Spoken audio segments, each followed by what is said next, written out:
एक बार भगवान दुविधा में पड़ गए कि कोई भी मनुष्य जब मुसीबत में पड़ता है तब मेरे पास भागा भागा आता है और मुझे सिर्फ अपनी परेशानियां बताने लगता है।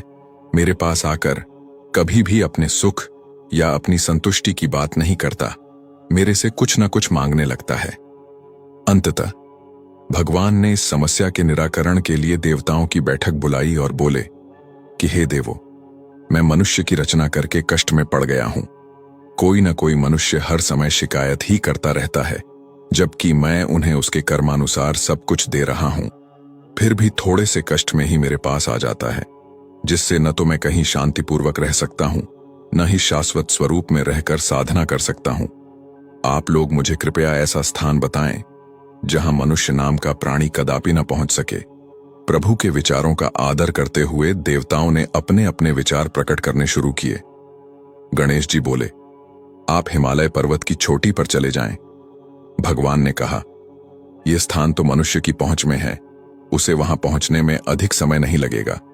इंद्रदेव ने सलाह दी कि आप किसी महासागर में चले जाएं। वरुण देव बोले, आप अंतरिक्ष में चले जाइए।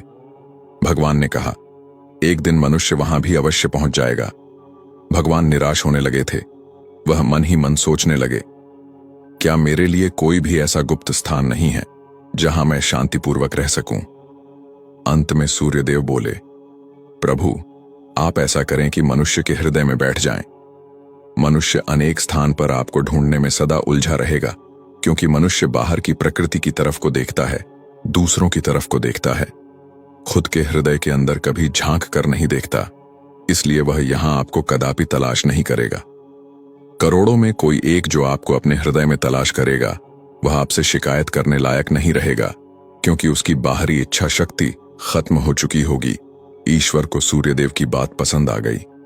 उन्होंने ऐसा ही किया और भगवान हमेशा के लिए मनुष्य के हृदय में जाकर बैठ गए। उस दिन से मनुष्य अपना दुख व्यक्त करने के लिए ईश्वर को मंदिर, पर्वत, पहाड़, कंदरा, गुफा, ऊपर, नीचे, आकाश, पाताल में ढूंढ रहा है, पर वह मिल नहीं रहे हैं। परंतु मनुष्य कभी भी अपने भीतर ईश्वर को ढूंढने की कोशिश नहीं करता है। इसीलिए मनुष्य हृदय रूपी मंदिर में बैठे हुए ईश्वर को नहीं देख पाता और ईश्वर को पाने के चक्कर में दर दर घूमता है, पर अपने हृदय के दरवाजे को खोलकर नहीं देख पाता। कहानी से सीखा, हृदय रूपी मंदिर में बैठे हुए ईश्वर को देखने के लिए मन रूपी द्वार का बंद होना अति आवश्यक है, क्योंकि मन रूपी द्वार संसार की तरफ खुला हुआ है और हृदय रूपी मंदिर की ओर बंद है।